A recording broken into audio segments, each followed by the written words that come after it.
Halo Pak Madi. Nah, Pak Dekan kita minta langsung. Ayo Pak Dekan. Udah, Ya. udah Pak. Oh sudah. Iya, oke. Okay.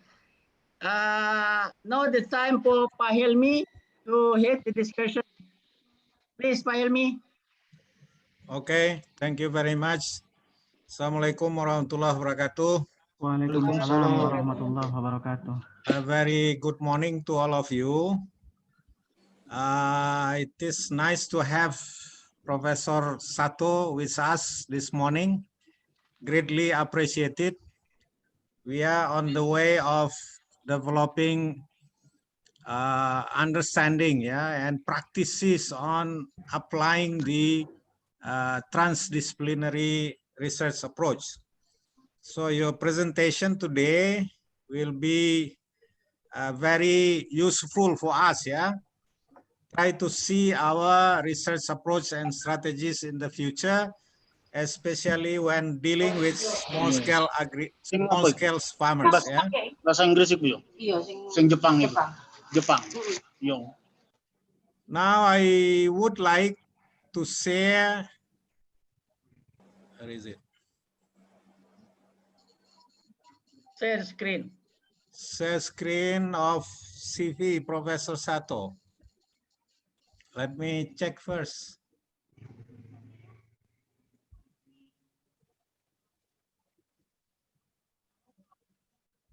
Is it coming out, Not yet. Wait. Why is it not coming out yet? Share screen, where is it? Share screen.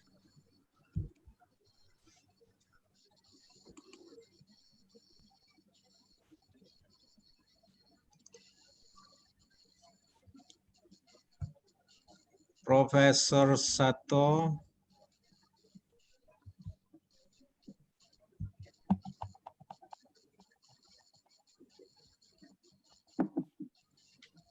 Where is it?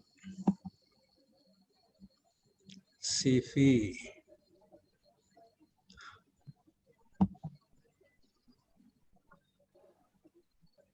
Just a moment, I try to find your CV file. Here.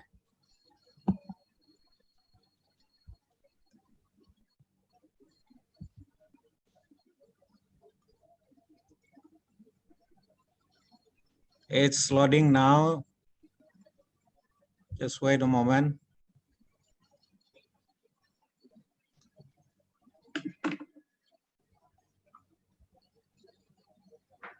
Okay, here. Can all of you see that? Okay. Paramel, can you see? Not yet? Not yet. Not yet. Still loading, I think. Okay. It will come later, but I will start to read some part of the CV, So our speaker today, the name is Professor Tetsu Sato, Doctor of Science. He is professor in Department of Environmental Design, Faculty of Collaborative Regional Innovation. So my first note on the name of your faculty, this is very futuristic, It's looking to the future, try to respond to the future. In Indonesia, we have problem with nomenclature, The name of the faculty is determined by the ministry, so we could not freely give name to our faculty with reflecting our orientation to the future.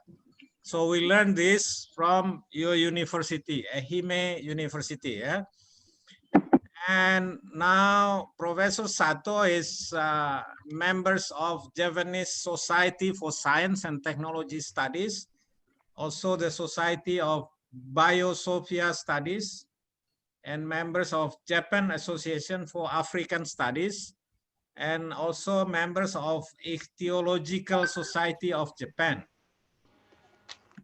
So he has quite long time in the academia, And at this moment, is a member of Faculty of Collaborative Regional Innovation, Department of Environmental Design at Hime University.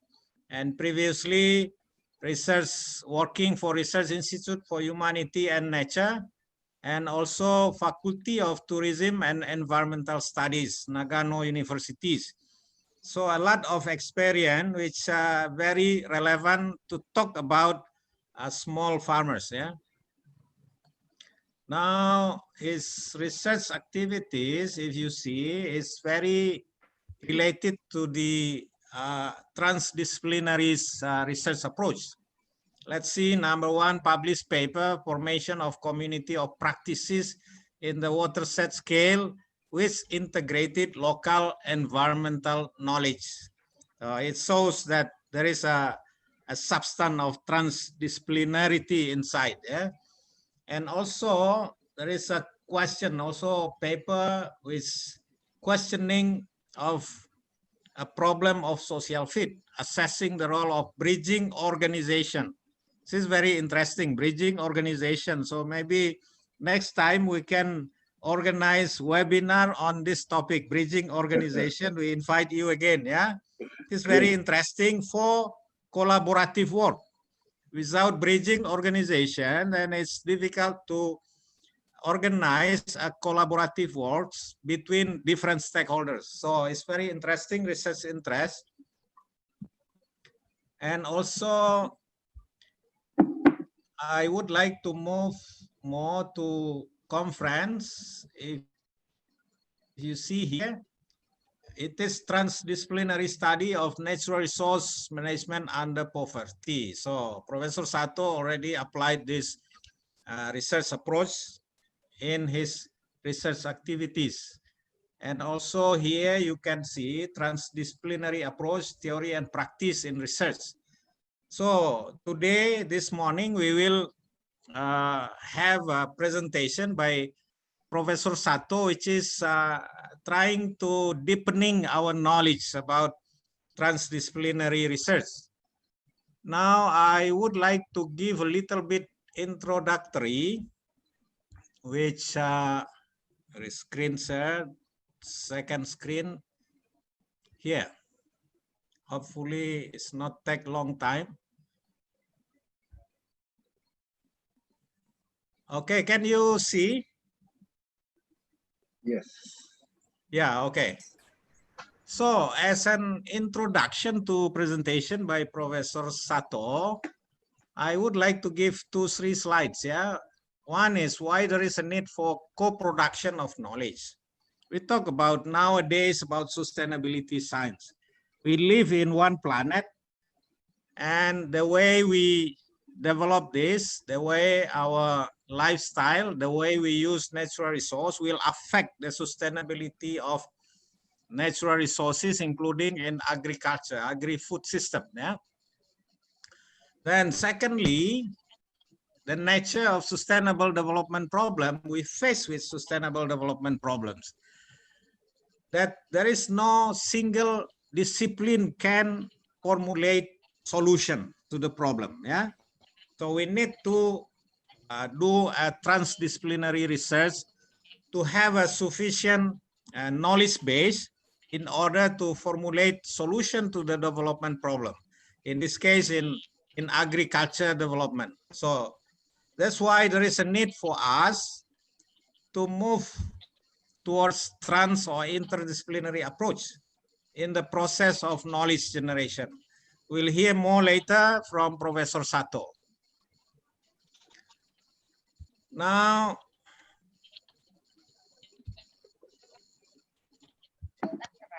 okay, sorry. I mentioned before about sustainability science. It is a scientific knowledge generated as the basis to formulate science-based innovative solution to sustainability problems. So when we talk about science-based, then it must be interdisciplinary or transdisciplinary, whatever you want to call it. Yeah, it's solution-oriented. It's optimizing social and humanity potential. And today we are talking about small farmers. Yeah. and also maintaining continuation of benefit stream from our ecosystem, which aim at well-being for all. Now, I would like, this is a wake-up call, yeah? This is from Nature Journal, 2015. There is a wake-up call to us for trans or interdisciplinary research approach. So what it said in the Nature Journal, that we are going to waste a great deal of our creativity in doing research if we did not integrate social, economic, and cultural aspect when we are formulating or framing the question, research question. So there is a need to integrate natural science, social science, and humanities from the outset. So when we formulate our research question, we need to take into account the natural aspect, social aspect, and humanities aspect. So let's give attention to presentation by Professor Sato and prepare your question and post it in the question and answer room, yeah? Which later I will read your question for Professor Sato, just to, use the time efficiently. All right, now I would like to invite Professor Sato, yeah? It's time is yours to do your presentation, please.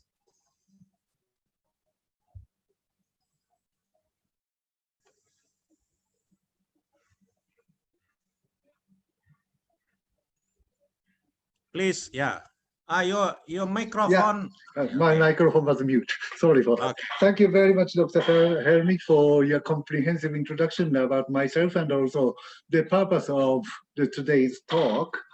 And probably I will start with the kind of small notes about transdisciplinarity.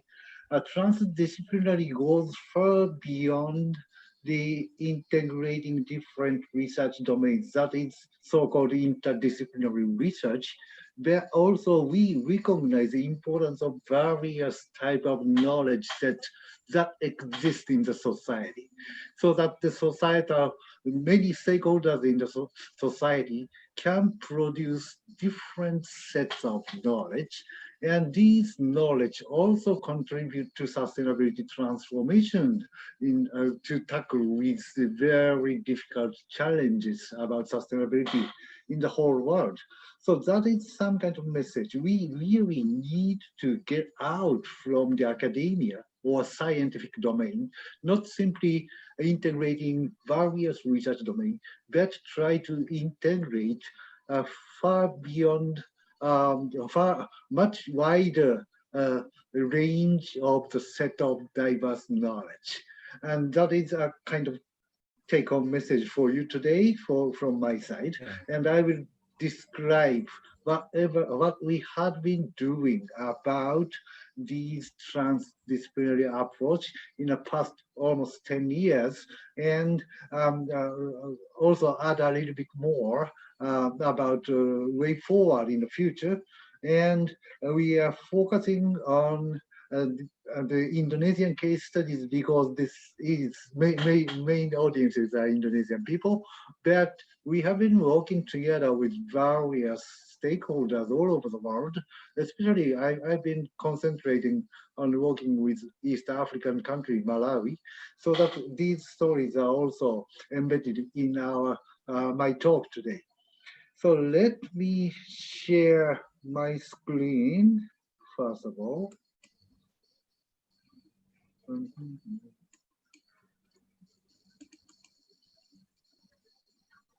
I hope you can see this screen, my presentation. Yeah, very clear. Okay, great. Let me move on to slideshow. Yep. The title of today's, by the way, how many minutes do I have to speak today? You have 20 minutes, yeah? Oh, really? I have more than 40 slides, but anyway, I will try my best. If you need more, you can take time more because it is only you, the resource person on this webinar, yeah? we'll have enough time for question and answer later. So Okay. please continue. Yes, thank you very much. Let me talk about 40 minutes or so. The title of the talk is Transdisciplinary Process of Co-production of Knowledge to Support Small-Scale Farmers, or any other type of small-scale producers based on natural resources like fisheries or even tourism industries. And we are focusing on case studies in Sulawesi, where I have been working together with local communities in Polebari and Jenebelang in the southern Sulawesi. As Professor Helmi precisely mentioned, we are facing various types of global challenges, which is summarized in SDGs.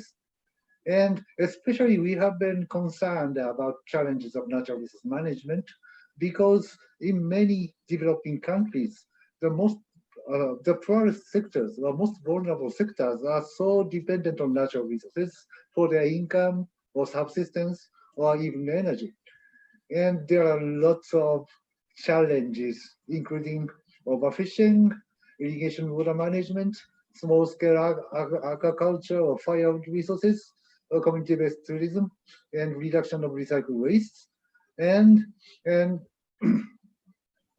major issues we have been facing is the fragmentation of resource management. For example, fisheries resources are managed by fisheries scientists or the fishermen themselves, but it is not related to agricultural resources. Or sometimes forest resources is managed by foresters or harvesters of firewoods, and also the ministry that is dealing with forest resources, but it has no connection with other resources. These fragmented research and policies hampers our effort to oversee the entire ecosystem and ecosystem services that is supporting each resources. But we see a lot of opportunity here also in these developing countries. First of all, rich ecosystem services. And there are huge amount of local practices that is done by, for example, small-scale farmers. And then there are rich indigenous knowledge and skills. And then I would like to emphasize that we were quite successful in identifying really, truly creative and innovative people among these marginalized people like small-scale farmers. So these opportunities, we have to take a look at it and use it to mobilize the society to transform toward a more sustainable world. We really recognize the difficulties that is associated with diversity of stakeholders with different value sets. Of course, we see a lot of problems. We understand a lot of problems of ecosystem and resource management. And we understand the need for actions of societal transformation towards a more sustainable world. But then we really need collaboration among diverse stakeholders. And also, sometimes we really need linking mechanisms of different scales, like local scales and global scales. And then what we have to take into consideration as a scientist is to try to create supporting knowledge base for collective decision-making and action among all these diverse stakeholders. Therefore, as Dr. Helmi precisely indicated, issue-driven and solution-oriented knowledge set that is produced by transdisciplinary science is very important to provide knowledge base for decision-making actions among these diverse stakeholders. That is the reason why we really need this transdisciplinary approach. We really wanted to emphasize that these transdisciplinary approaches based on equal partnership between various stakeholders in the society and scientists and experts for knowledge co-creation. Please remind that not only scientists and experts co-produce knowledge, but we are partnering with diverse societal stakeholders with equal manner to co-produce important knowledge. So usually we see these transdisciplinary approaches composed of three important elements. First of all, the first element is co-design of research agenda. We work together with various stakeholders to visualize challenges in the real world, not challenging academia or not challenging particular research domain, but challenges people are facing in real world, and explore the visions and approaches towards solution of these challenges.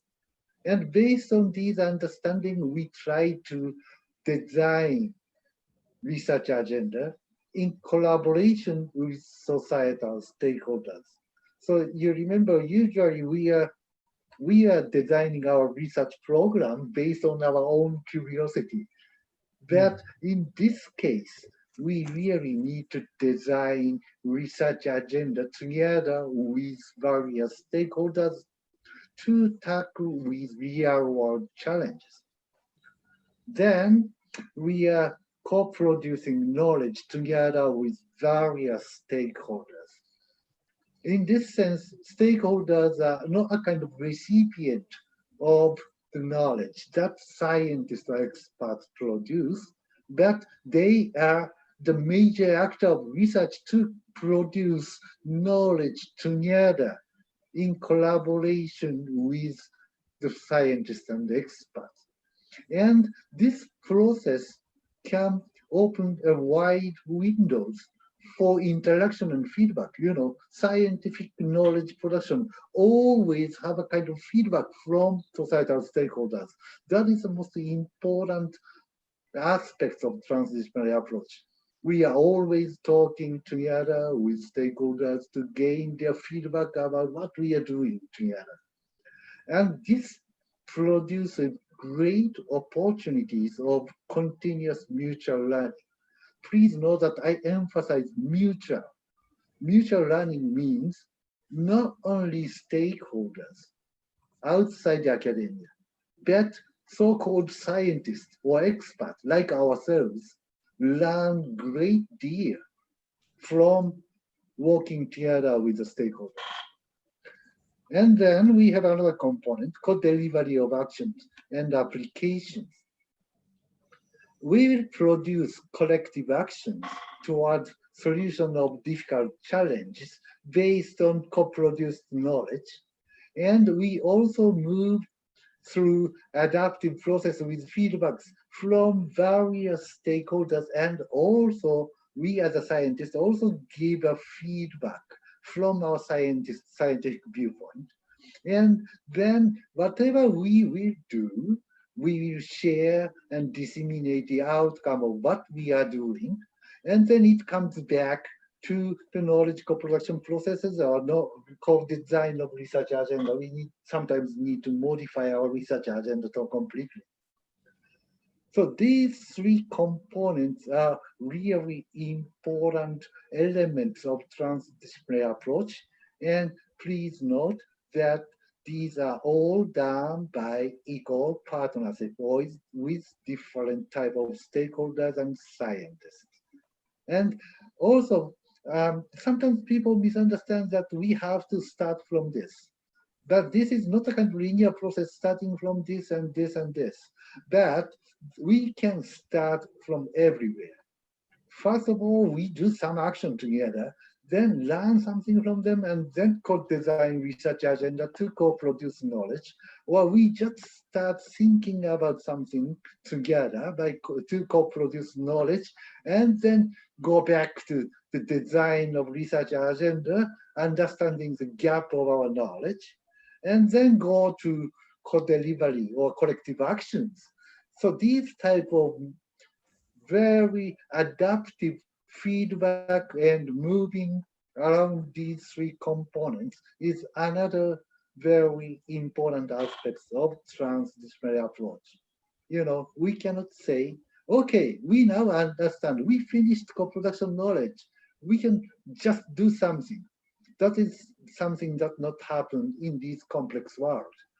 Rather, we are going back and forth through these different elements to continuously learn mutually.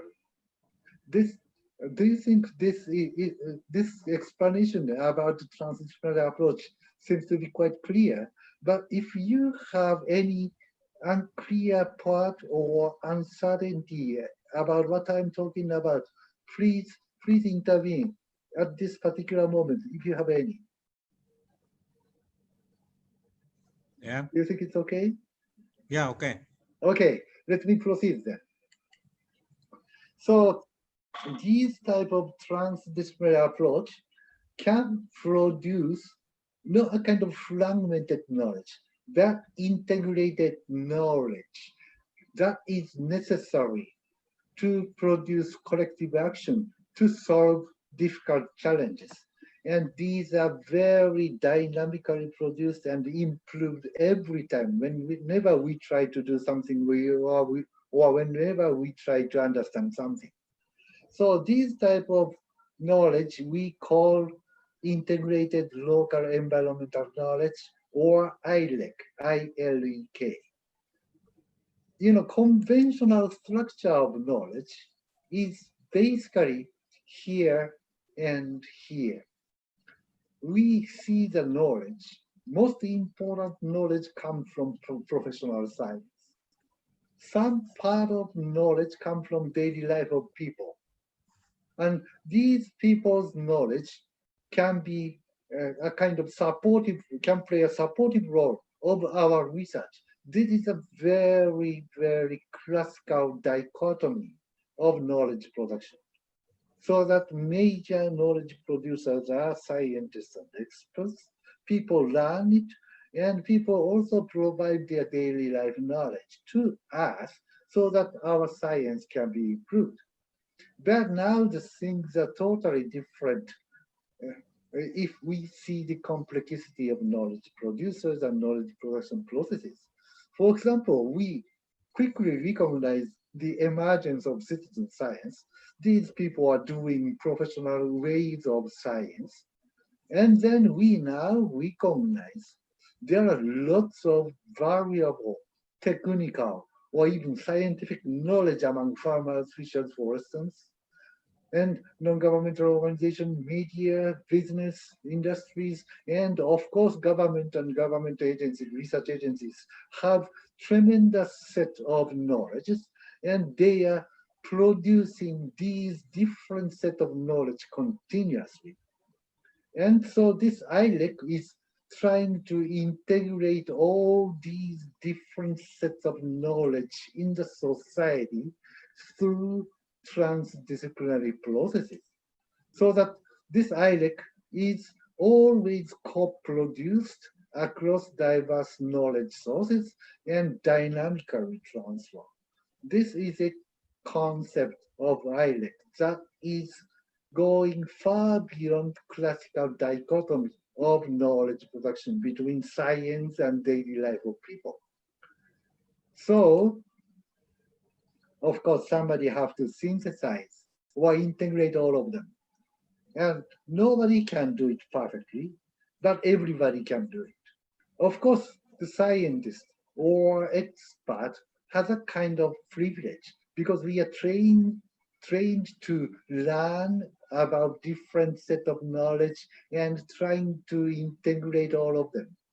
But of course, we are also a bit we have another restrictions because our idea is so restricted by our own research domain or our own expertise. And so different people will integrate by their own way so that synthesizing and integrating roles are shared among all these knowledge producers and knowledge producing processes.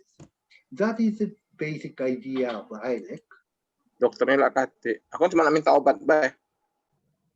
Pardon? Is it okay?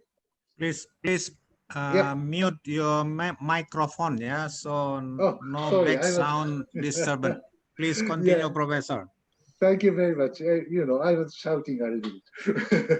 I will calm down now. Yeah.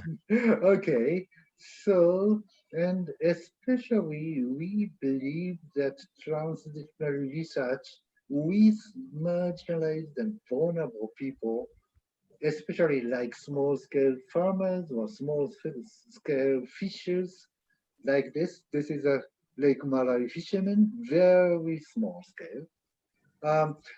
These people are comprising vast majority of the world population and most vulnerable to the problem of social-ecological systems. And we haven't yet developed systematic methods of the approach together with these people. But of course, these people are facing various types of problems which are difficult to tackle by conventional discipline-based science. And also, we need solution-oriented research driven by challenges facing by these people and adaptive process to cope with the difficulties or complexity of their life is especially needed. So that we are trying to develop a new transdisciplinary approach partnering with marginalized and vulnerable sectors. Most of them are living under poverty conditions, like small-scale farmers in Indonesia. And of course, you may know the name Future Earth. That is an international initiative of sustainability science to tackle with complex issues related to sustainability. And they emphasize collaboration with various stakeholders in government, industry, business, international organizations, and civil society to promote the technological and economic, social, political, and behavioral changes enabling transformations to more sustainable directions. Yeah, this slogan is okay, but they are missing something. These marginalized people. Usually, we see these marginalized and vulnerable people in the developing world as a target of assistance. But probably, they are quite important stakeholders to collaborate in transdisciplinary processes. Because I am now 100% sure, and initially I tried to believe that they had a quite big potential to promote transformation towards sustainability by themselves. They are not simply waiting for our assistance, but they are moving forward to change the world. So we started this project 3 years before, and before that I had a research institute for humanity and nature project that was also focusing on sustainability science and understanding what is the structure of this integrated local environmental knowledge, ILEC.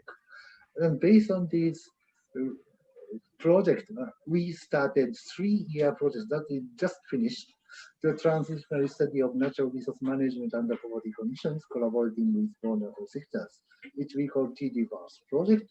And we are collaborating with various small-scale fishers or small-scale farmers to conduct transdisciplinary research and practice partnering with these people. And this project has a quite unique characteristics. It clearly addresses the importance of innovative actions or innovations that is created among these vulnerable people. We could identify very innovative people in rural communities in many developing world, so that we are trying to find these innovators among vulnerable sectors and collaborate with them to gather innovative practices or tools, what we call them, it's tools, but it's a kind of innovation that is emerging from these vulnerable people. So we start to verify impacts of these tools upon well-being and sustainability together with these people, and then tried to develop an instrument to visualize societal impact of diverse tools, that what we call toolbox. I will explain about it later. And also, we are now connecting these innovators among vulnerable sectors all over the world to work together. And we try to develop a platform co-creation and effective use of these tools, which is called the International Forum of Innovators. With this platform and device toolbox, we are promoting autonomous management of natural resources that can be conducted by these vulnerable resource users by themselves, including small-scale farmers. And then also we see the importance of plural livelihood activities using diverse options that is summarized in the toolbox to first of all improve well-being of people under poverty conditions, and also sustainable and effective use of natural resources to support life of these people. And then we can come up eventually with a new theory of transdisciplinary co-creation of innovations with vulnerable people. That is a kind of design of our project. And of course, you can imagine, it is not at all easy task. Difficulties of transdisciplinary research was tremendous, especially when we are trying to establish equal partnership with marginalized and vulnerable people in developing countries. We could identify three important difficulties or challenges in partnering with these vulnerable people. First of all, power disparity and paternalism among ourselves. Our mindset is a problem. We are usually having a kind of attitude to teach these people, or sometimes working together with the government to enforce some regulation to these people that is not favored by, for example, small-scale farmers. And they had a quite bad memories about scientists sometimes. And then also, we have a kind of influence of deficit model. Scientists see these people do not understand scientific knowledge, so that their behavior is not appropriately organized. This is a kind of deficit model. They don't know, so that we have to teach. And then these people in rural community also have different type of deficit model. Okay, these scientists from big university came into this village. Yeah, they talk something about our life, but actually these scientists or experts do not know the reality of our life. So both sides see the other side lacks some type of knowledge.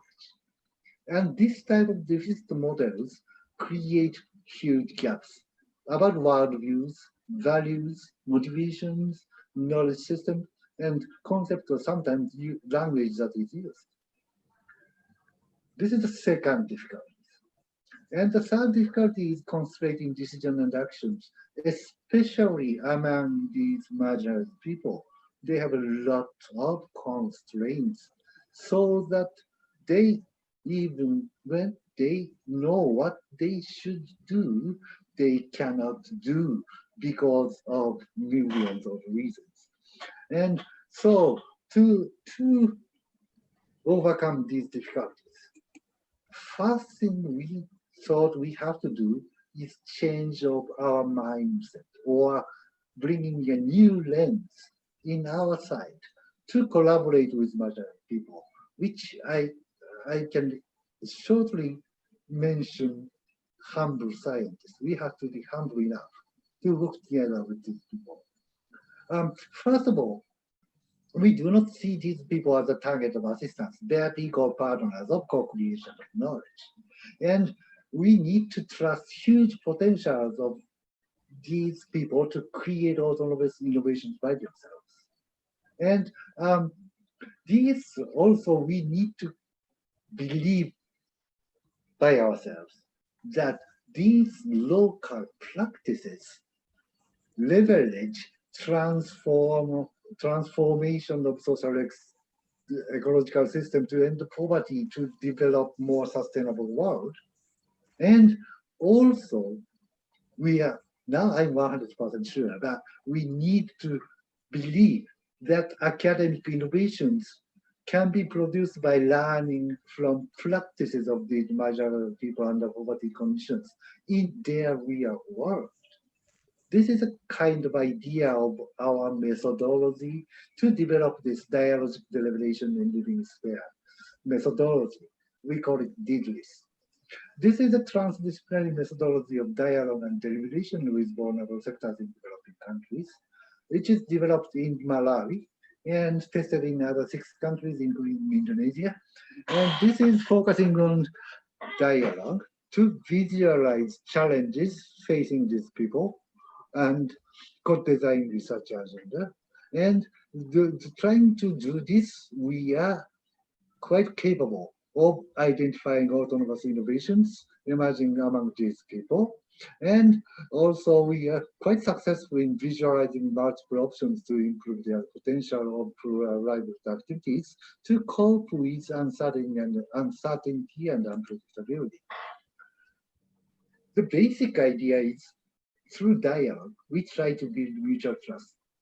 And to co-design research agenda, co-produce knowledge and facilitate collective actions to strengthen this mutual trust and then move forward to improve our knowledge and actions.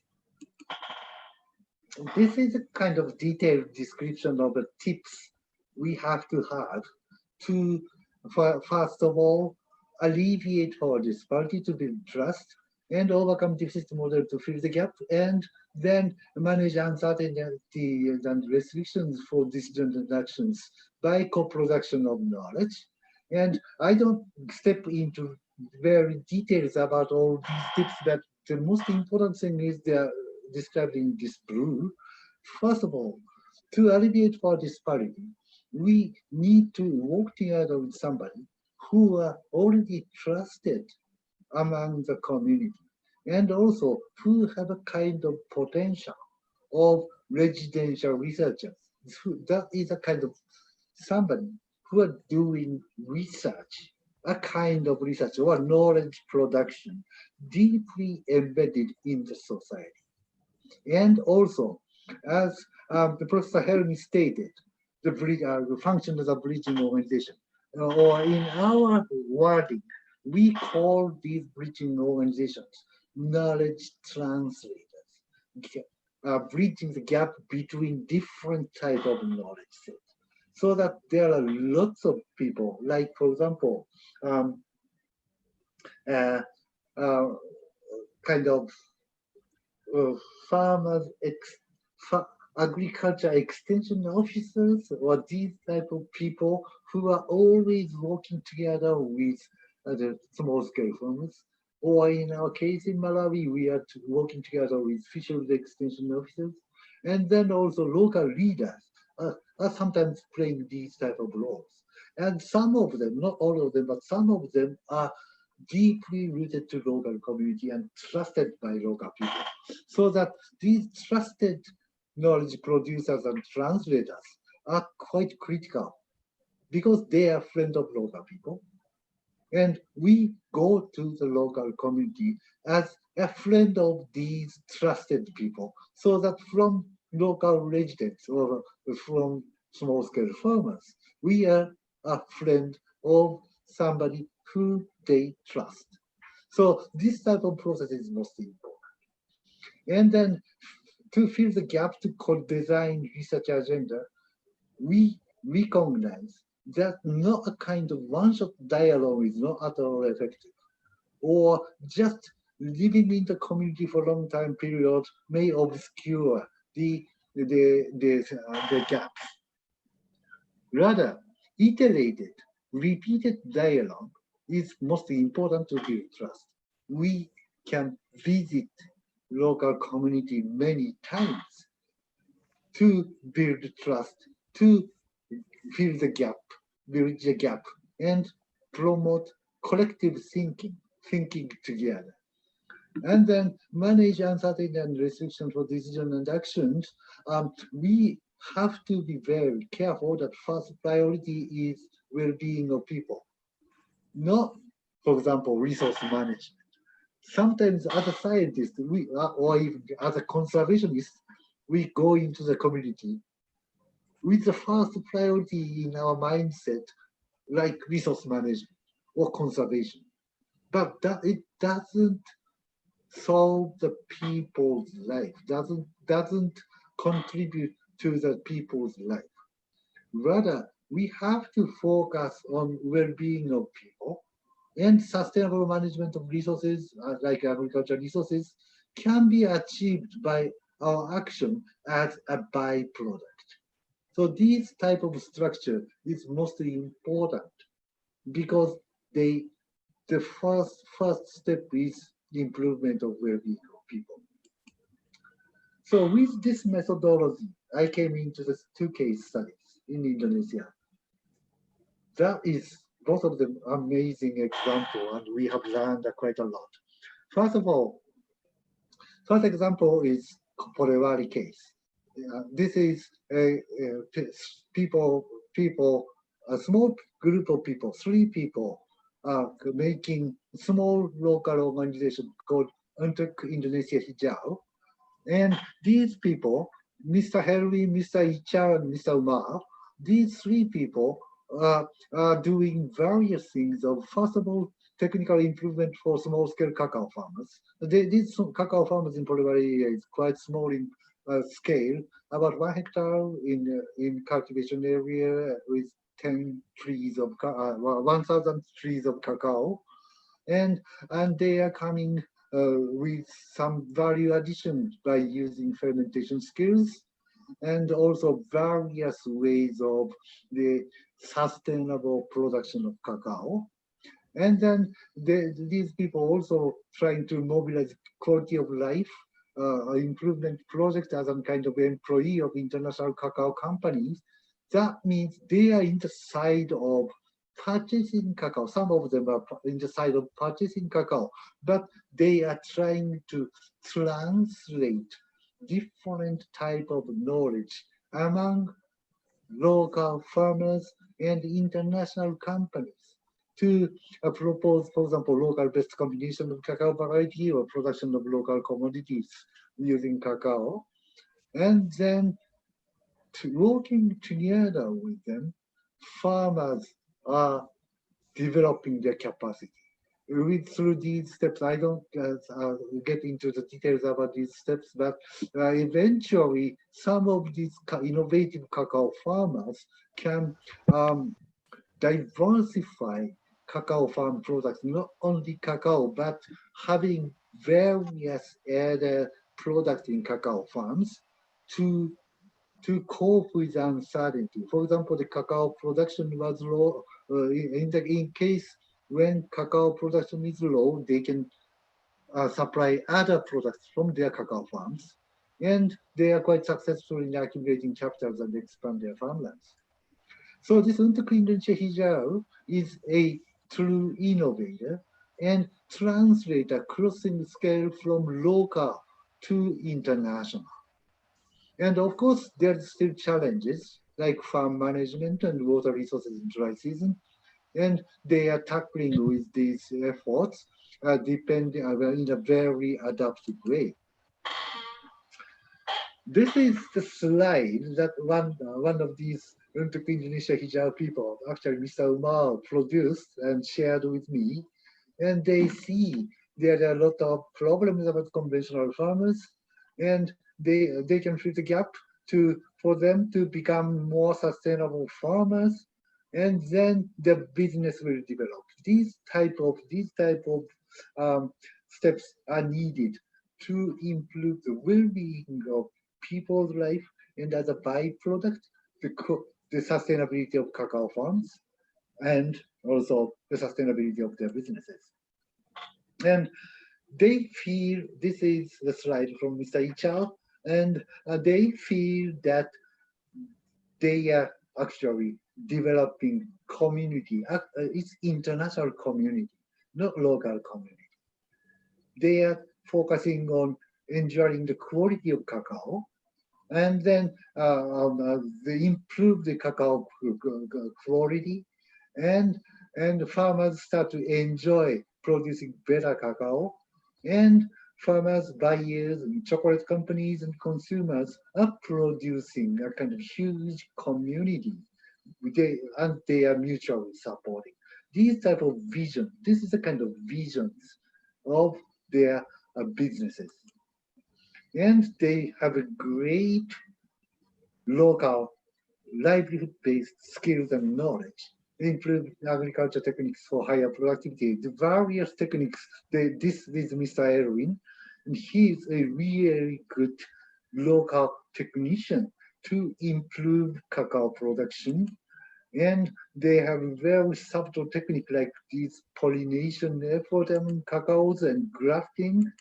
And also to the market, they can introduce high quality cacao fermentation processes, which attracts lots of consumers even from Japan, to convince these consumers that these farmers are producing high quality cacaos. And also they are quite good in diversification of the cacao farms and agroforestry.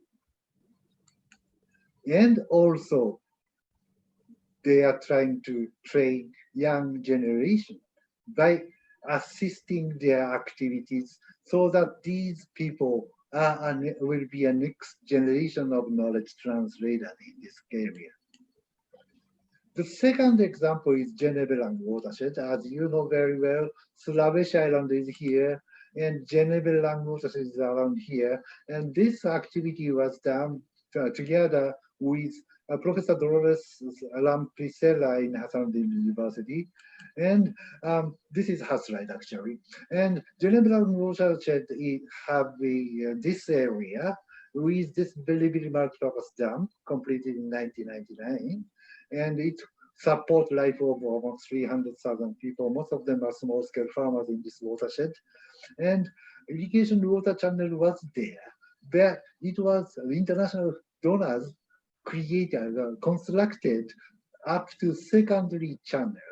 And apparently tertiary channel is necessary to deliver water directly to paddy field in the local community, so that local community members start to dig tertiary channels, and they are working together with diverse stakeholders to dig it like this way, so that they are producing their own tertiary channel by themselves. And transdisciplinary scientists join these type of activities together. And then they also created a lot of, accumulated a lot of collective actions, like installing new gates and improving tertiary channels, and repair of broken gates, and cleaning up of these damages. And then they came up with a collaboration with very wide stakeholders. First of all, there is a huge gap between upstream farmers and most downstream, and weakest and poorest and vulnerable farmers. So that these water users are very important stakeholders, including these most vulnerable farmers. And then water managers, gatekeepers, and researchers, and also government agencies and the other stakeholders are involved in the entire processes to come up with this real innovative manual of channeling water and channeling people. This manual is very rare one in the world. This is a manual to deliver irrigation water first to the tertiary channel to benefit the most vulnerable small-scale farmers first. Then the secondary channel and primary channel users will use the water after the water reached to the most downstream area. In that sense, this is a kind of agreement among different farmers from along the watershed of the irrigation channels, so that everybody agreed about gate opening schedule. First, the most downstream areas open the gate. And once they get enough water, then second, then primary ones at the last. This type of agreement was done and working even up to now. This is an amazing way. And also another amazing outcome is this particular gentleman. Sorry for his small photos. He is a farmer leader, and he himself is a very small scale farmer. And he becomes a kind of facilitator to develop this system in other watershed area. And this guy is not a professional scientist, not government agencies, but very small scale farmer.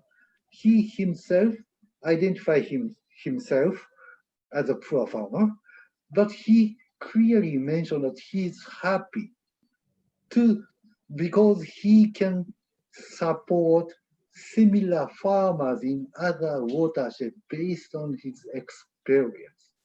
These type of people is now upscaling this particular irrigation area effort to other irrigation area, so that this guy is an innovator, and at the same time knowledge translators. And I'm almost running out of time, but the remaining thing is rather technical, scientific part. And we are trying to develop this sustainable development toolbox. That is a toolbox of these tools that we have accumulated from 7 countries in the world. And this has a kind of this type of data set, name, target resources, and major innovators, and then time period, start of tool use, and general characteristics of the region, and then background of emergency of the tool and tool contents, what people are doing, and its outcomes, and challenges, and solutions, where is the solutions, and other particular notes, and also academic challenges we are facing. And then each tools is characterized by rough classification, whether it is related to sustainable resource management or plural activities, usually both. And then they are also related to natural resources or production or processing or supply chain. And then we introduced an indices of human well-being that is based on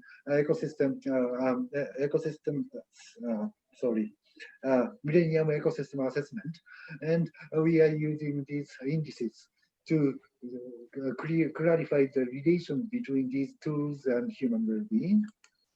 And then we introduced the concept of leverage points as a new lens. The leverage point is a particular point in the complex system where small changes can produce big changes in the entire system.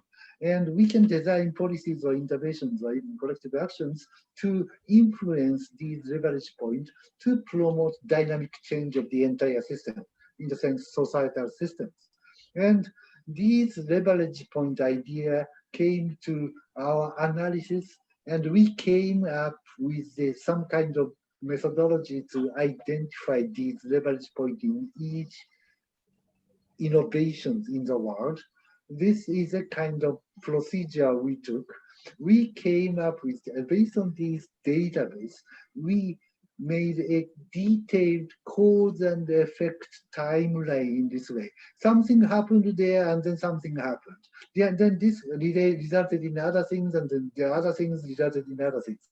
These linear relations between cause and effects of various phenomena, like people start to dig the irrigation channel, or people started to try to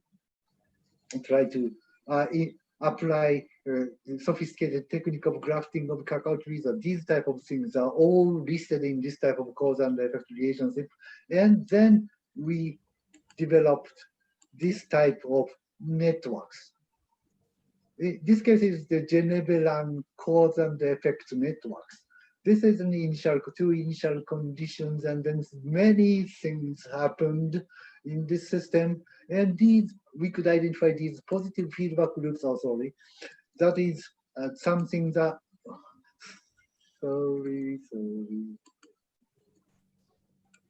that is something happening very well. And here we see, for example, sustainable resource management groups. In this Genevan case, they are doing very well in the sustainable and equitable resource distribution system, water resource distribution system. And then here they can produce a very interesting example of multiple resources of incomes that is connected with good social relationships. And then we using some network analysis, I don't talk about it in detail, but we could identify these 3 points, leverage point in these processes. First of all, important leverage points are here: diversity of stakeholders participating in the activities, and then the life conditions of farmers are improved. That is the second important leverage point. And then completion of that mania to deliver water from the tertiary channel to our farmers. This type of analysis is now ongoing, and we have a quite interesting picture of the characteristics of these leverage points, which will be published in hopefully in this year. And then we are moving into another project for next 5 years, starting from this year, for 5 years, in Malawi, using all these outcomes. Sorry, I just skipped this slide, to make various type of resource management system, establish various type of resource management system and integrate them to make integrated resource management systems using evaluation criteria of quality of life and well-being of people. And we adaptively improve all these systems to come up with the improve of quality of life and well-being of people associated with conservation or sustainable resource management systems in this particular area. And all these activities can have a really nice implications. First of all, we will try to implement sustainable management system and the organizations of individual resources and implement integrated resource management systems so that each resource's status will be improved. And then as a result, natural resources and supporting environment are improved, and life of diverse aspects of life is also improved. And alternative options of livelihood and people are increasing, improved resilience, so that using these integrated resource management systems, we can come up with these outcomes. And we believe that this is a quite important model. Resources are managed in a more sustainable way, and these are integrated to improve people's life. This is what we call sustainable community development model, which will contribute to various SDGs target and increasingly developed countries. And with this, we are having quite nice idea about the importance of innovators among poor people. And livelihood-based knowledge are quite important in enabling innovation. And dynamic and adaptive processes are quite important also. And then these integrated management systems can produce multiple livelihood options to improve well-being of people. And networking of these innovators among rural communities can create mutual learning channels. And transdisciplinary scientists like ourselves can participate to innovate with local innovators to promote mutual learning. and sustainable resource management and rural livelihood activities to improve economy, well-being, and resilience of people under poverty using these natural resources. That is something we are visioning in the next coming 5 years. Thank you very much. And I talked about 50 minutes. Sorry for my lengthy presentation, but and also it was a bit too quick. But I hope you can enjoy whatever message I try to deliver. Thank you very much. Professor Sato, thank you very much. Very rich and inspiring presentation, yeah, for Thank us you. to make a reflection on our practices of research. Why is it? Okay. I try to take some note, which is, I think, very important. So many things is important in this case. But one is that if we would like to do transdisciplinary research, it should not come for our own curiosity only. Yeah. Yes. So the research problem, research question must be formulated together with other stakeholders and the marginal people. Yeah. So it will be a basis for them to improve their livelihood. Yeah. And then that's one thing. So to practice this one, we need to review our research practices, especially how do we formulate our research question, our research agenda in this case. And then secondly, there is a need as a follow-up of that, co-design, co-production of knowledge and co-delivery. There is a continuum, yeah? Yep. From co-design to co-production of knowledge and to co-implementation. Then if we practice that, there will be an impact of science on society, on the marginal people in this case. So this is the one of the other main points. So when we would like to practice transdisciplinary research, don't forget that there are 3 steps involved, yeah? Co-design, co-production, and co-implementation. Not only stop at co-production of knowledge and then we publish and that the end of the works, yeah? Because the KPI pressure, Prof. Sato, yeah, people just, if they submit published article journal, then the work is end up there, yeah? Yeah. But the work of scientists is not yet over if the science or knowledge you produce do not have an impact on society. That's why Prof. Sato in this presentation, we need to go further to co-delivery. Yep. So that's the key, yeah? Yep. Go to the step of co-delivery.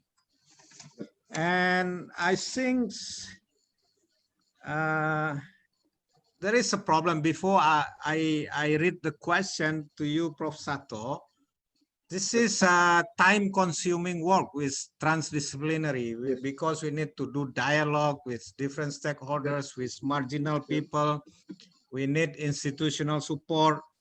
We need to combine that with our KPI, yeah? Key performance indicators.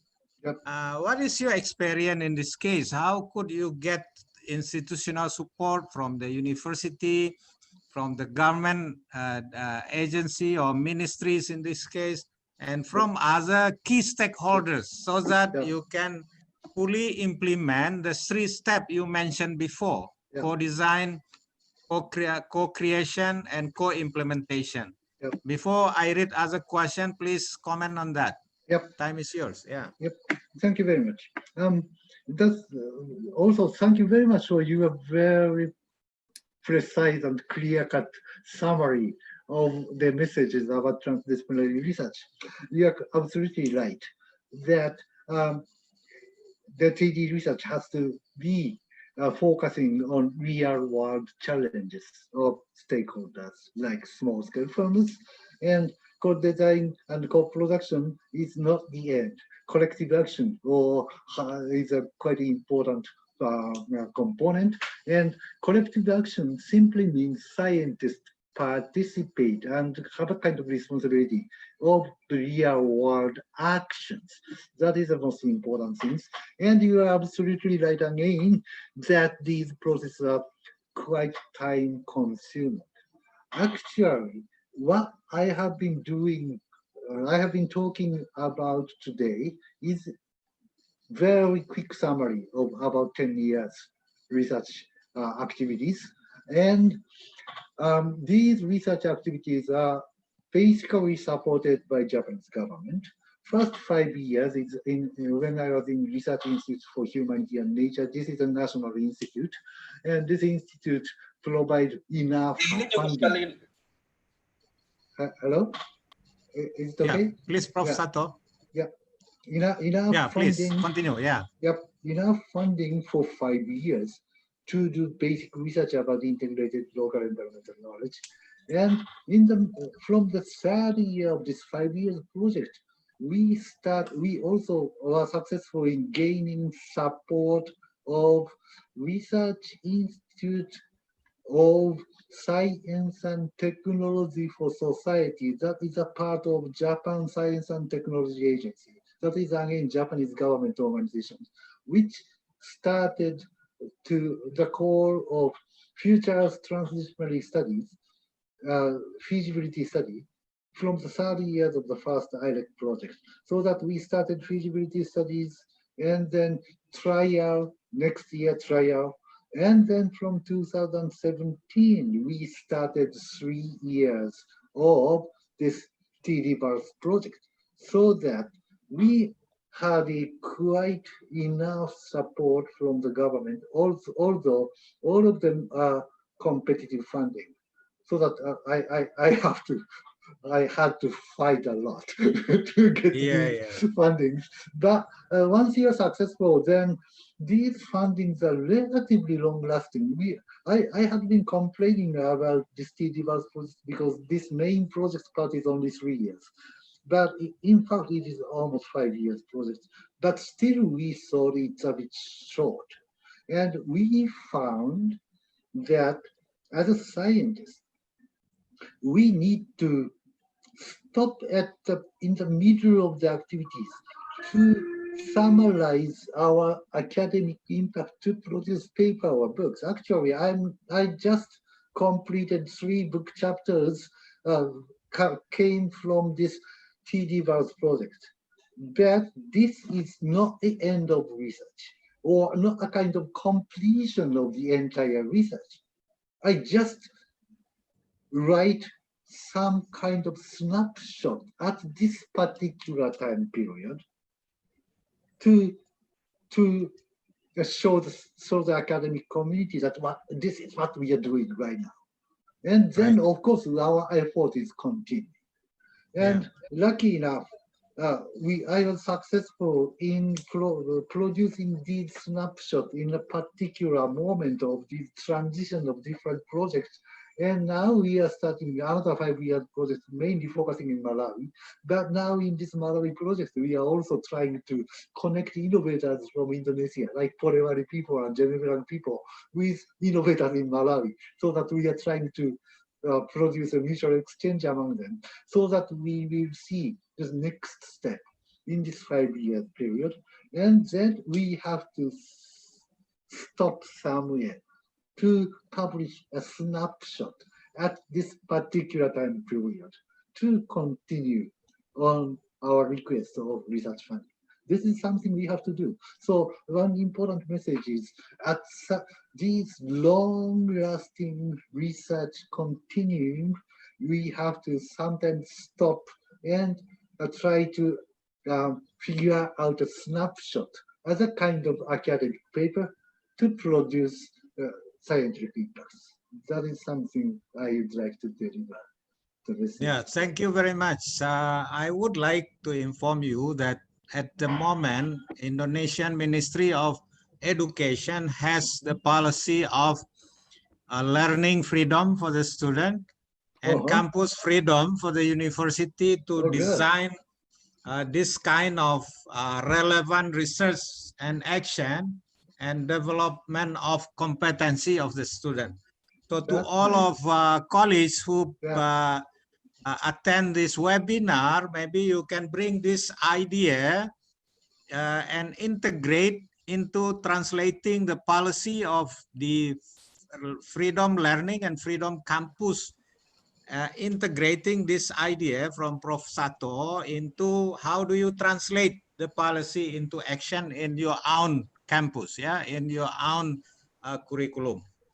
So now I would like to see what question in the question and answer. So there is no one posting. Yeah, Before please, that, please. before that, please, one quick comment. Yeah, Translating, I like this idea of free campus Yeah. from the Indonesian government, but yeah, translating it to really effective ways to transform the campus or learning systems or research systems, it requires huge amount of creative thinking.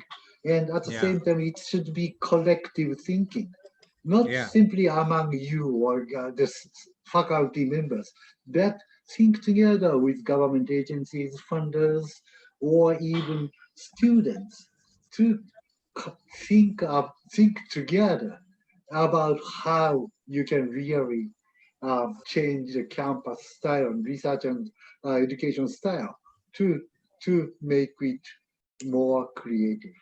Thanks. yeah. That's very good key point. Yeah, creative thinking. We Yeah. need to develop by consulting with other stakeholders, with the Yes. government agencies, with NGO, and with other institutions involved in community development. Maybe we can integrate this into our work in the university, that before we start writing research proposal, then we do a kind of dialogue with different stakeholders, so we can really see what are the problems out there in the field faced by the marginal people, by the bureaucracy, and by the business, by the NGO, and so on. Then we can integrate that into our research question and research agenda. Yes, So I would that's like to important. invite some of you who would like to ask question. Please raise your hand. Professor Rahmat Sahni, would you like, yeah, Dr. Abdullah Usman, please. Yeah, sure. Okay. Which one first? Dr. Abdullah Usman first, and then Professor Rahmat Sahni. Please, Dr. Abdullah Usman. Okay, thank you very much. Yeah, I am Abdullah from Mataram. Yeah. I'm interested in following this discussion very much. It seems the idea is very clever, very smart idea to develop the big problem. I mentioned small farmer case is a big problem because this is the case repeat and repeat it again. But the question is maybe the same as question before, how to interpret this method or policy to the action to solve the problem. It seems to me it is too high to be applied in real life. This is the question that I want to know. Thank you very much. Yeah, Professor Sato, the logic of bureaucratic operation is top down, yeah? Yeah. They don't want to hear from the scientists, even from the local. So in that kind of situation, how do you deal with that based on your experience in Malawi or in other countries, please? I think in general, top-down type of bureaucracy exists everywhere in the world. But now there is a growing tendency that even government institutions or scientists working together with them had a kind of attitude to learn from the local practices. And real solution, the seed of real solution is everywhere, especially in the local community. So that we need to convince the the bureaucrats or policy makers or other stakeholders that real innovative solution is here in the local community. You can find it by talking with this particular gentleman. This is something we are trying to do. And actually, for example, in Pole Valley, local governments are now fully supportive of these cacao farmers because they see the values of their activities to convince, for example, international cacao trading companies to collaborate with all these activities. And these type of mutual learning is already happening.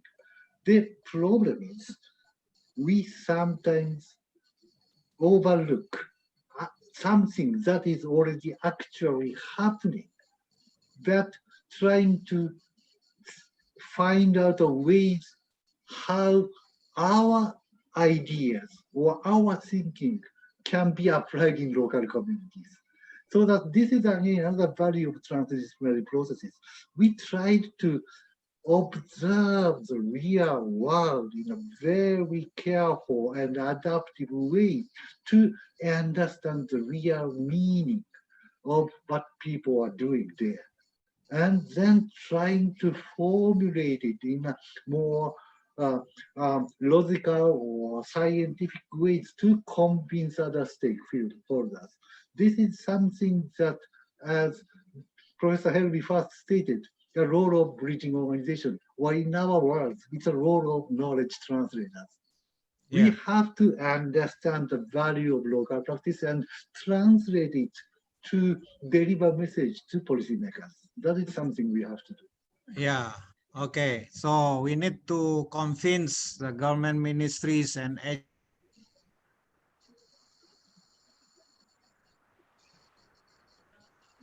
Hello, Professor Helmi. Hello? Hello? Professor Helmy stopped. Yeah, I think, okay. Pak Helmi? Pak Helmi? Okay, Professor Rahmat Sani, Pak Helmi? Silakan Pak Rahmat. Please, Pak Rahmat. Terima kasih. Okay, thank you, Mr. Rafael. Waiting for Pak Helmi. Just have a small question for Mr. Sato. Dr. Sato, it's very nice presentation and inspiring us. What have you done in your research? Yeah. Yeah, please, Prof. Sato. Mr. Sato, yeah, okay. Yeah, please, Prof. Rahmat. You say that there is three steps, yeah, co-design, co-production, and co-implementation. I'm really concerned with the co-implementation. Actually, this research is related to SDGs. SDGs has about 17 goals, yeah, and there are 169 targets to be accomplished in 15 years, and will be ended in 2030. So this research is about some of the goals that you mentioned before. One of them is no poverty. No, you're concerned with the cacao, and then one of the goal is no poverty. So in terms of reaching these goals, it is not easy. Yeah, in terms of production is okay, research is okay, but co-integration or transdisciplinary process with the government and also universities and NGO is very difficult, especially it will become a policy.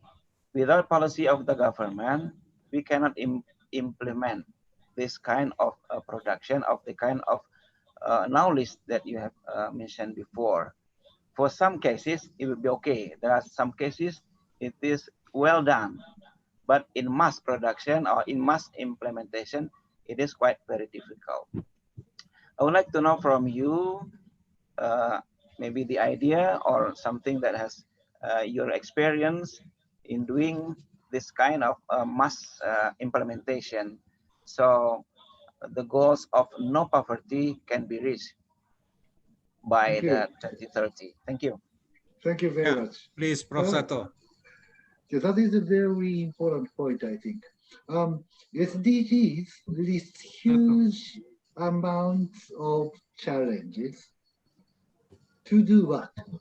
That is a big question. You know, we are trying to solve each target one by one. That is something that not at all realistic, I think. The real important message of the SDGs is the societal transformation. Change the societal system from its very roots to create new, more sustainable and more equitable world. That is a kind of big message. And these targets, 17 targets, are something that is contributing to societal transformation. The solution of these 17 targets contribute to societal transformation from different angles and different degrees. In the sense, end poverty, if we see it literally, ending poverty is not at all possible before 2030, or probably impossible forever. There is always gap between rich and poor. But in the sense that tackling with the improvement of life of people in extreme poverty will contribute to the society, which have less numbers of people living in extreme poverty because of such kind of mechanisms. So that these mechanisms are quite important. And in this sense, we are trying to understand the mechanisms of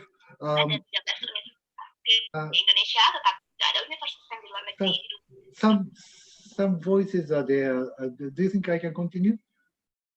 Okay, thank you. We need trying to understand the mechanisms, for example, to improve the life of people through these transdisciplinary processes can transform the society because these people's voices are heard better than before. So in a sense, their voices are much easier to reach to, for example, government policies or policymakers.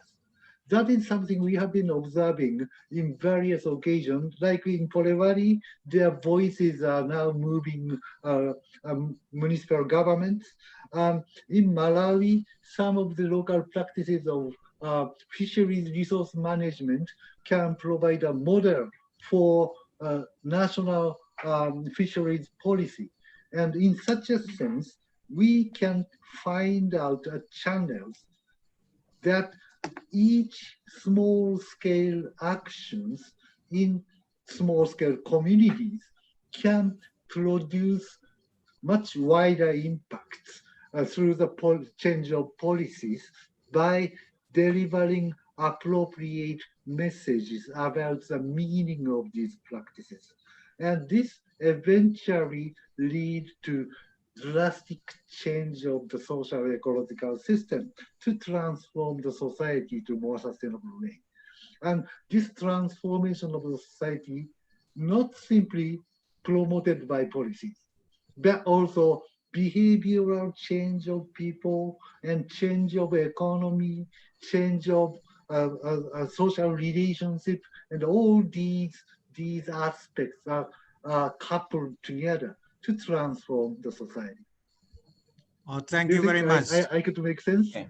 Yeah, before I give it to other participant, I would like to ask you, one is about bridging organization, second is about social transformation. Is it possible that bridging organization in the form of social business, operating by young entrepreneurs at local level, so the one who really carry out the message Yeah. And so that the government agencies will understand Yeah. that this kind of strategy will Yeah. produce transformation. Please, your comment on that. Yeah, that's quite nice. You know, bridging organizations, we prefer to call it knowledge translator because sometimes it's not an organization, but rather particular individual who are Yeah. actually bridging different type of things. But anyway, social business is very important channel to transform the society by delivering messages of different style of business itself. Like the case of Polewari, Untuk Indonesia Hijau is a really nice knowledge translator and as an organization, good bridging organization.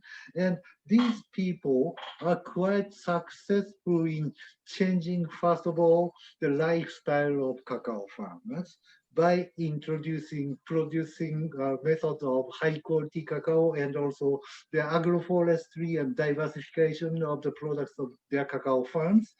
And then also they are changing relationship between local farmers and international markets by producing networks, including all these stakeholders, and then also convincing local government that this type of I skipped this story today, but these people are also promoting cacao farm tourism, and local government likes this idea of tourism using cacao farms, and these type of transformation is already there, and we see they are doing social business.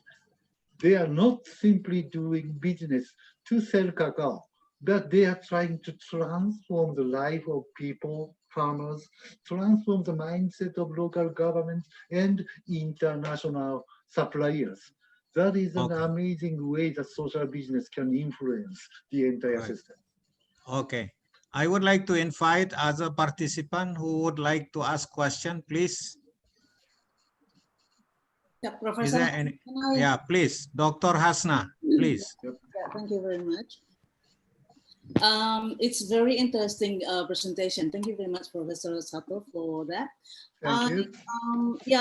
I would like to ask you about this. The difference between this transdisciplinary research with what we call a method of impact pathway, participatory impact pathway analysis that already developed by Doorway at the International Center for Tropical Agriculture. That methods is based on analytical framework of by combining a logical framework and network analysis. So, what's the difference between the what we call participatory impact pathway analysis, or PIPA, and the transdisciplinary research? Thank you very much, Professor Hami, for the opportunity. Thank you. Please, Professor Sato. Thank you very much. I'm not really familiar with this participatory impact research, but still I can sense the atmosphere that transdisciplinary research really truly focusing on working together with the farmers, not simply inviting their participation, but working together with small-scale farmers as a partners through the entire processes, from the very beginning of the research until the end of the research. Or actually, in a sense, it will be more than a decade to work together with them. And in that sense, it is not a kind of stepwise processes. For example, you analyze something to deliver the message to local stakeholders, farmers. Farmers participate in testing something, and you will analyze it. Not these type of stepwise phenomena, but the entire interaction based on dialogue, so that we are, as a scientist, always a part of their real action. Like sometimes, for example, I myself participated in their farm tour as a participant to suck up the ideas of what they are trying to do or what they are thinking. And in a sense, we are participants. And then sometimes these local farmers participate in our discussion. We had a kind of, we convened a kind of international workshop inviting these local farmers from various countries to work together. In that sense, they are participants to our activities. So participation is again mutual in a sense.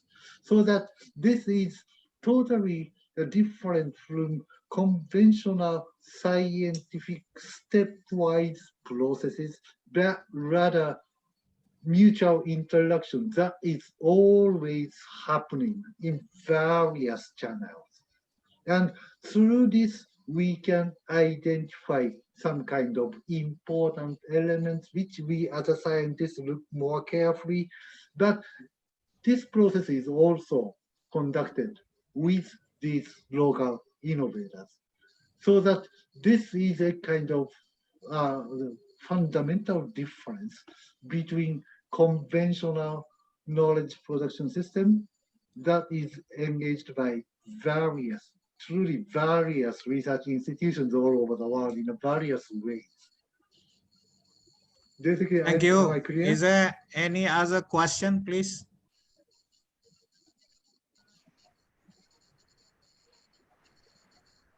Still, anybody would like to ask question?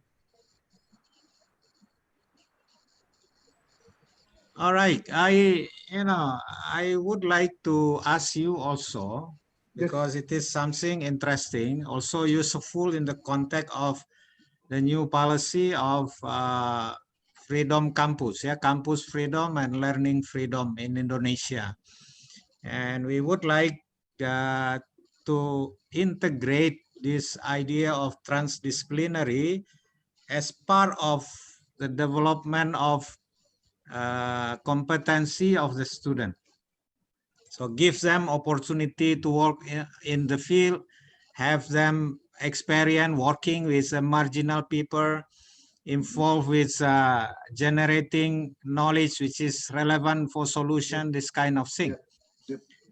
Is it possible for a kind of cooperation with Ehime University in this kind of thing? So we can collaborate both in curriculum development and also in the practice in the field. What do you think? Is there any opportunity for us to do cooperation or collaboration in the future?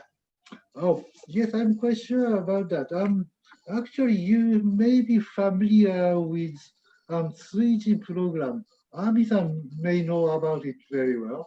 And this 3G program is a kind of university consortium program between Japanese university in Shikoku Island, that is Ehime is part of this island, and Indonesian universities to exchange students and these students visit local communities in both countries. For example, Japanese students visit Indonesia, visit rural communities together with Indonesian students to have a dialogue with local people, they experience the real life of local village settings and learn from them. And then Indonesian students also comes to Japan to visit local community in Shikoku Island. That is one of the most rural area in Japan, and together with Japanese students to learn from the community. And this type of exchange program has been there for about maybe 7-8 years, I think. And these type of ideas are quite possible to try to promote.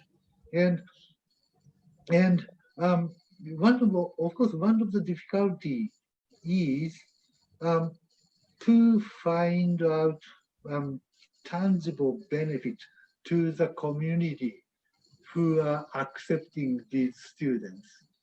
And usually these community people willing to accept these students because these young generations stimulate their mindset and activities quite well, but still from the long time period, they becomes a bit tired of accepting these students because they are not really, not always gaining something from the student, rather doing services for students.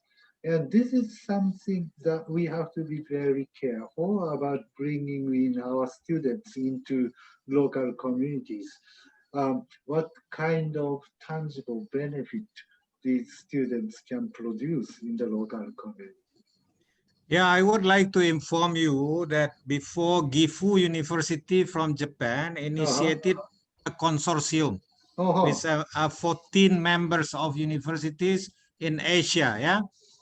And they developed one of the program is that a sandwich PhD program, which the student do the research in their own origin countries and apply a specific approach which they are agreed about. I just would like to ask question to you whether Ehime University is through you, yeah, available to develop a kind of consortium. So participants now come from different universities throughout Indonesia. Maybe some of them interested. Then we can develop a kind of consortium with Ehime as a organizer of this consortium. Then we start to work together.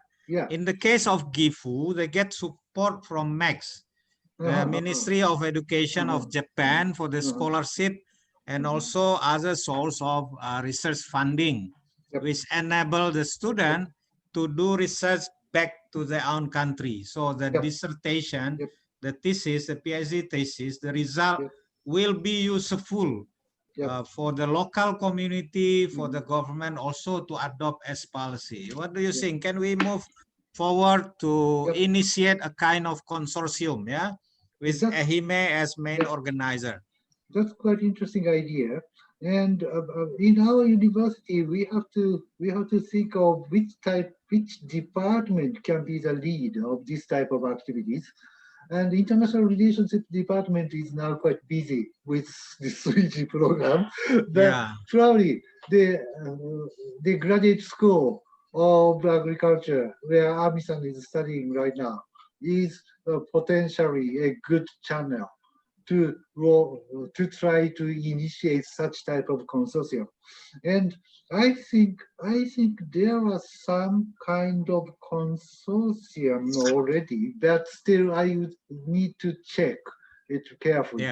But of course there is always a potential, always a window to start up thinking about designing these type of consortium. That's quite interesting idea, I think. Okay, now I would like to invite Dr. Foni, which is a graduate with Gifu University Consortium. Yeah, please, Dr. Foni. Thank you very much, Professor Helmi. Hello, Professor Sato. It's very nice to have a chat with you. Thank you very much for the interesting and very comprehensive presentation. Regarding to what Professor Helmi also mentioned about the proposal of research collaboration with Ehime University. As for your information, I think this February, Professor Hiroki Owe, he already visited Andalas University for a couple of times. And the last time he went to Andalas University, we have met with the Vice Rector for Development and Cooperation Affair. And we also have talked about this cooperation, actually, Professor Helmi. And now we are, I think I already asked him to prepare about the draft of MOU between Andalas University and also Ehime University. Therefore, we can go to the next step to probably like exchange students or do any research collaboration between Andalas University and Ehime University. So following up to what Professor Helmi also already mentioned, So I would like to also ask you for your help if you can also propose. I know that Professor Owe is very busy and you also busy as well, but at least because this is the first step, if we can continue to our collaboration to further collaboration, then the first step is, I think, to establish the MOU. That's my comment, Professor Helmi. Thank you very much, Professor Thank you Sato. very much. Thank you very Thank you. I saw there is Professor Rudy. Are you still there? Hello, Professor Rudy. Okay, I would like, yeah, Rudy. No, not yet, Pak Helmi. Not yet. Okay, I would like to invite other participants. If you have comment, question to Professor Sato, please. From other university, I saw from, yeah, Ibu Nur Asih sama, ya, Dr. Nur Asih, please. Okay, thank you, Pak Helmi. I'm not doctoral yet. Yeah. Please. Yeah. Hello. My name is Nur Asih Samadia. I am a lecturer from Universitas Malikul Saleh, and currently I'm a PhD student at Institute for Ethics and Transdisciplinary Sustainability Research in Leuphana University of Lüneburg. Yeah. Good morning from Germany. Yeah, very nice to hear from you. Yeah, nice to meet you. Yeah, I'm really interested with this webinar because maybe this is the first time webinar about transdisciplinary studies. Yeah, it's really great. Okay, Professor Sato, I have questions about how to integrate the concept of indigenous local environment knowledge to the people, because to link the different perspective from local people, local governments, and global thinking or like expert thinking is, I think, is really hard. And how you and your team make it happens, because I will do this research hopefully next year, and maybe you can give me some suggestions. Yeah, please, Prof. Sato. I love Leuphana University. I visited there a couple of times in the past, and I am so worried about the coronavirus infections in Germany, but still it's much better than other European countries. So I was so happy to see somebody who was there in Leuphana. Very nice to see you. Integration of local knowledge and with various other types of knowledge is a key challenges of transdisciplinary approach. And usually, even in the team of Leuphana is very strong about that. I'm quite sure about that. But anyway, people are doing a kind of participatory research, working together with local community members to trying to understand the structure and contents of their own knowledge, to translate it in different type of language, which is much easier for us to understand as a scientist. That is the kind of usual processes. So this is a kind of extracting important elements from local knowledge to translate it into scientific languages. That is something we usually do. And also, we are, at the same time, we are trying to do the different pathways that to translate scientific knowledge with certain expertises into more familiar languages of local practitioners to deliver messages of the importance of this scientific knowledge. This dual function of knowledge translator is a key to integrate different type of knowledge set, including local daily life knowledge or indigenous knowledge and scientific knowledge. And this is the reason why we call the function of knowledge translator the bilateral knowledge translations. They are quite important in connecting two different knowledge sets. And one knowledge translator, for example, can connect, for example, ethical research and people's life, knowledge from people's life. Then the other translator can connect people's life and sustainability research. And then the sustainability researchers and the ethical researchers can speak each other. Probably they can translate by themselves. And these are resulting in integration of three different sets of knowledge. These type of processes are most important. And then probably the next thing that is needed is to share these outcomes of knowledge translation in a wider public. Of course, two particular individuals can understand each other.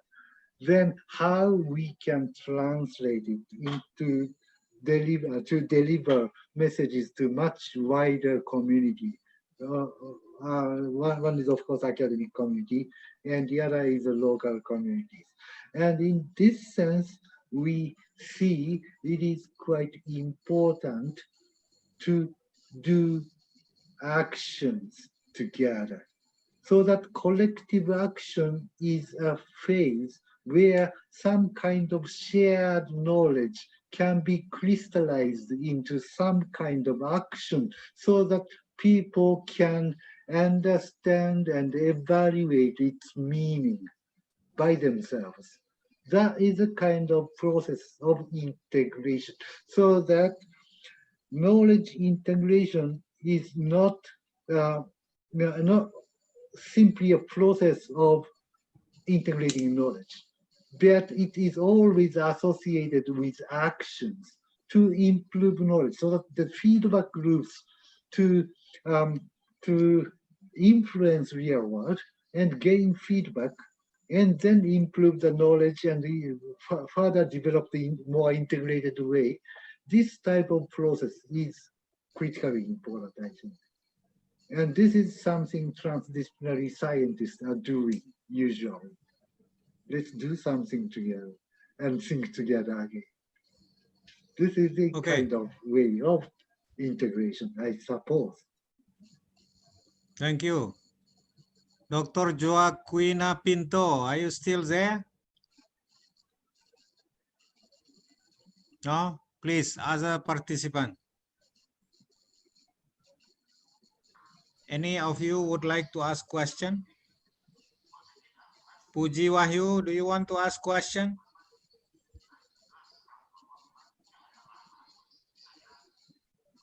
Hello?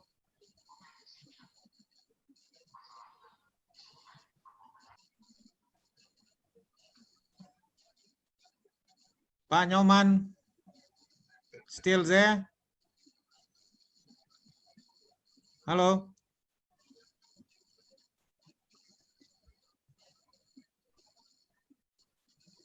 Anyone would like to ask question?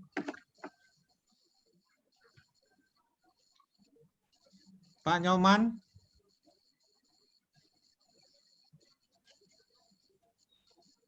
Halo Pak Nyoman. Your mic is mute. Can you turn it on? Your mic still mute. Pak Nyoman.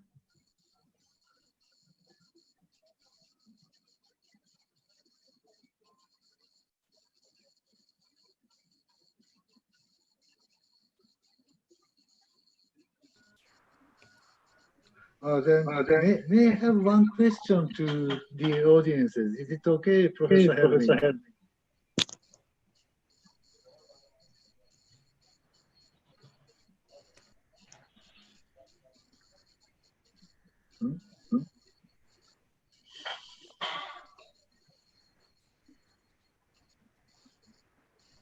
Halo Pak Helmi? Profesor Helmi?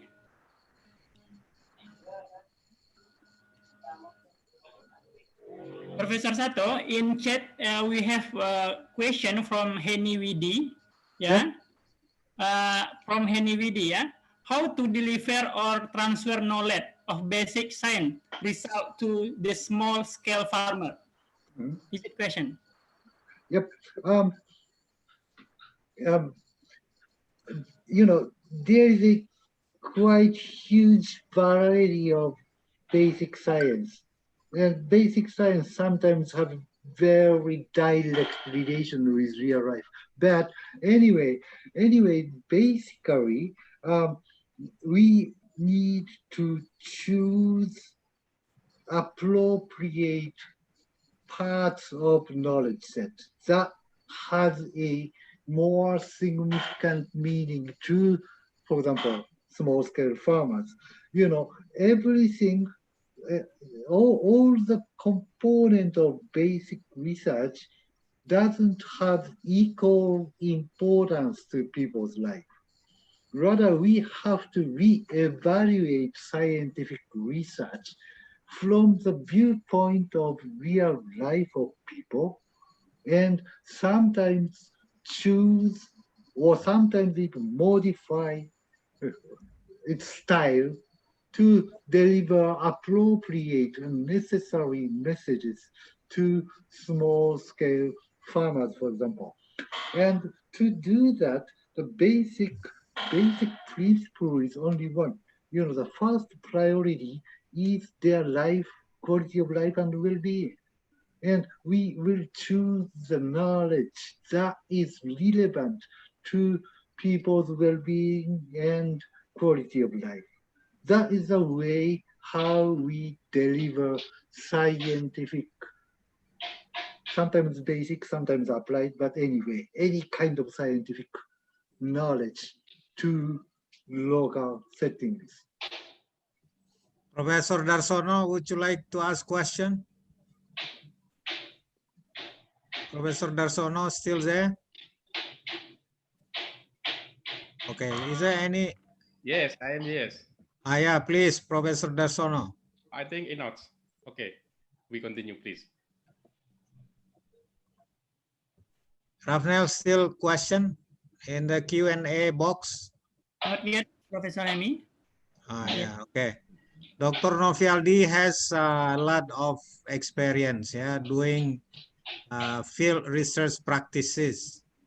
You want to ask question, please, Dr. Novialdi.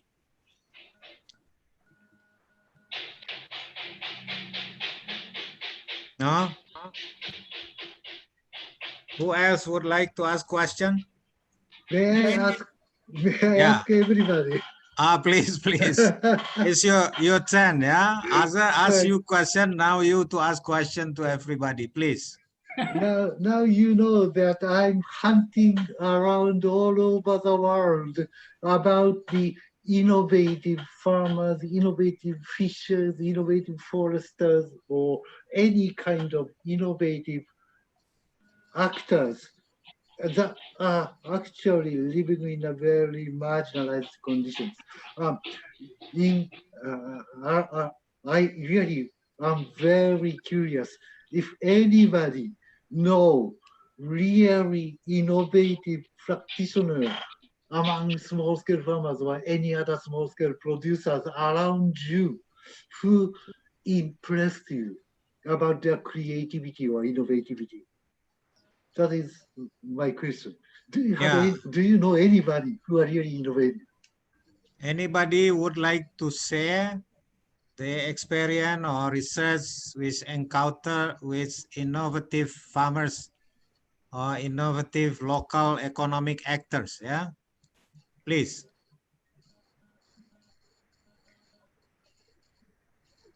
Anyone would like to share?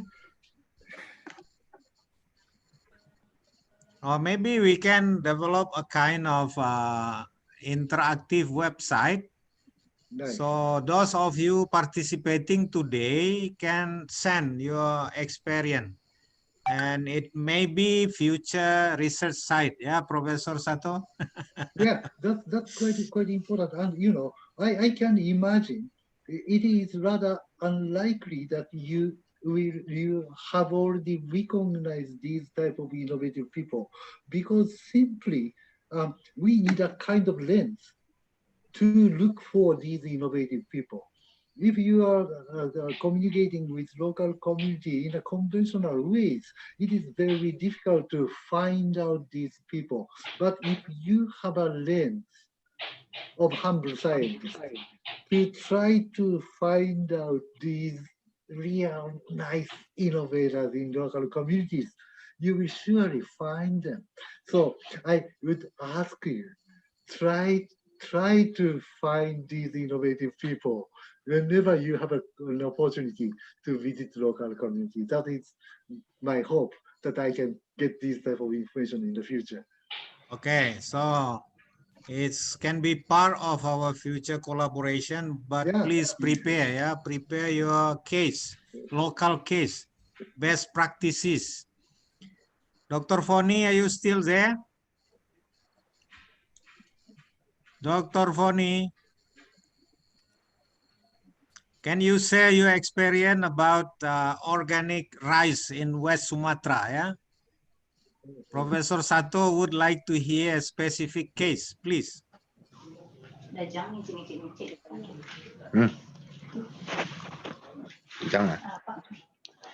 Foni, can you say anything about organic rice farmers in West Sumatra, which is part of your dissertation research before?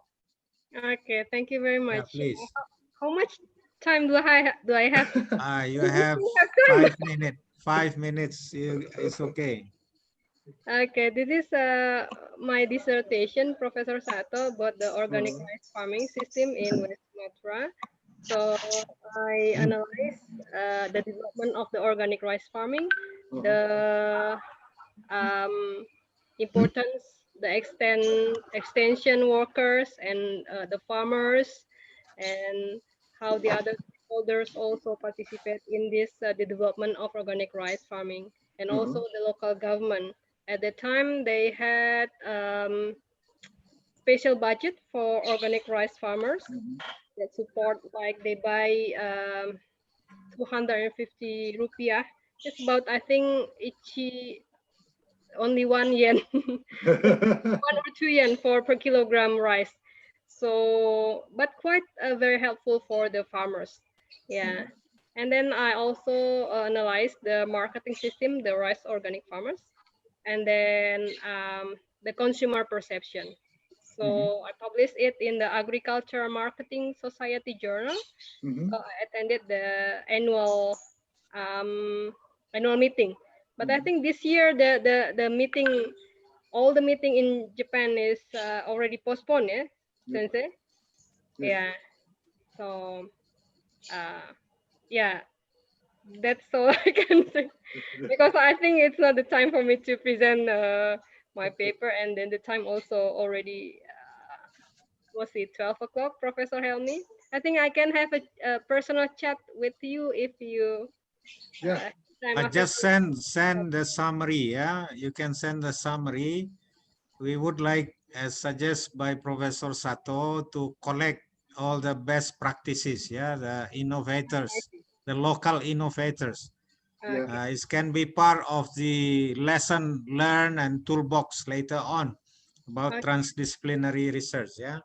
Yeah. Another interesting thing in my research, most of the organic farmers, they are run or lead by women. Oh, nice. Yeah, that's very interesting as well, because after I graduated from the GIF University, I continue my research and focus on the gender participation on the organic rice farming. So I think, as you mentioned in your presentation, that all stakeholders, is not only men, also women, also play an important part in the successful and sustainability of the agriculture development, especially in organic farming. Thank you. Thank you. Pak Joko Sutrisno, would you like to share your experience?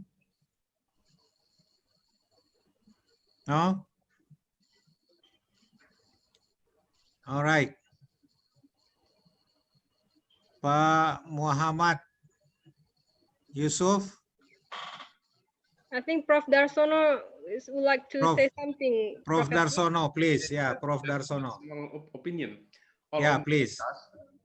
We have with a problem. I think that is a necessary problem.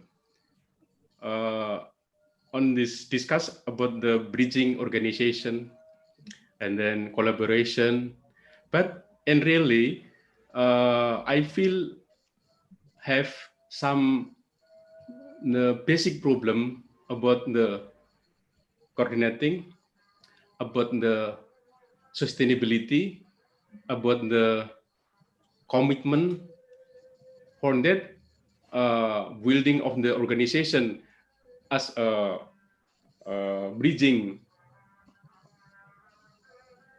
on the many process is very fragile. What about your mind about this? Yeah, please. Probably, if we see the entire system, small pieces of the system is fragile, but as an entire system, it has been persisting for many years. In a sense, we can recognize some piece in the system can be changed or substituted by other systems. In a sense, we really need to take very careful look at, for example, if some livelihood measures of particular portion of farmers is damaged by some kind of changes of the social systems, even then these farmers have alternatives or not. So that is the reason why we have been strongly focused on plural options or plural livelihood activities. If they have different options to survive, they can survive in a very uncertain and fragile situations. But if they have so dependent on, for example, rice cultivation, and there is some climate impact on rice, then it is disastrous for them. So in a sense, having multiple options or plural livelihood options is one of the best way to tackle with uncertainty and very fragile parts of the social system that suffers particular portion of the people. Okay. Please continue. Yeah. There have a term of the value, especially now prefer about the community on the economically value. What the position on your idea about the economically value to make the system is sustained? Economical vulnerability or economical problems, it's the same as what I am talking about right now. It is for example, some economic activity or some the macroeconomic trend sometimes suffers cacao farmers, for example, in Pole Valley. They are really suffered by the changes of cacao prices in international markets. But then what they are trying to do right now is having other options of life, having other way to get money. Like they are quite good in agroforestry or multi-cropping system, diversification of their crops, so that they can say durians, bananas, and many other things like peppers and other things whenever the cacao prices becomes low. So in such a way, they are, in a sense, increasing their resilience, economic resilience, so that they can survive in quite harsh economic conditions. Yeah, the concern of the local people is for generating income for survival. Yeah. How do you integrate this into the design of the program at the local level, yeah, based on the transdisciplinary result? How do you integrate that aspect? They need a quick improvement on their own income, yeah, local people. Please. That is the reason why I've been emphasizing the first priority must be well-being of people and quality of life. That includes economic income. The various indices of well-being of people always have economic income as its important part, so that economically viable option is one of the most important options we need to look for. But we also have a long experience and many case examples that people feel their happiness not only by economic welfare, but also, for example, social relationship, or from the improved security of their life, or in other words, resilience of their life, and all other well-being indices. That's the reason why we introduced 4 different indices, and one is basic materials for life, that is an economic part. But the other indices are also important. So in that sense, we really need to think of real balance between economic welfare and impacts of other well-being indices on their overall happiness. So we are just probably talking about the indices of happiness or happiness indicators. Okay, we come to the end. It's already 12. So there are a number of notes from me.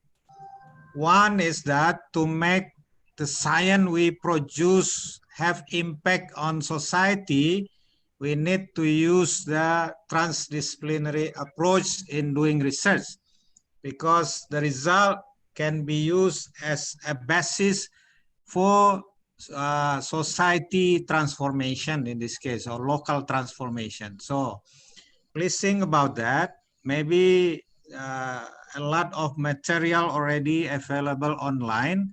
We also can search through Professor Sato's site, maybe the article or whatever toolbox and so on.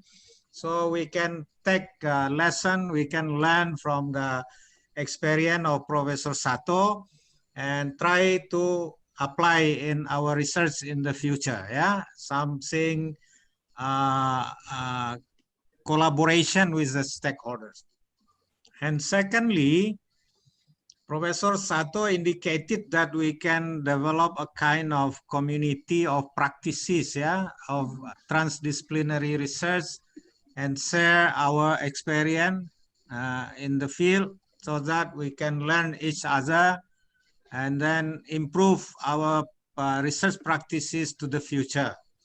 And the third, that there is an opportunity for us in the future to develop consortium with Ehime University as the main hub. It will take time, of course, because Professor Sato and other professor at Ehime will be busy, but we proceed slowly. At least at some point, we will come to a kind of consortium which will benefit all the members or all the participants of the consortium. I would like to invite Prof. Sato to give a closing remark before we close this webinar, please.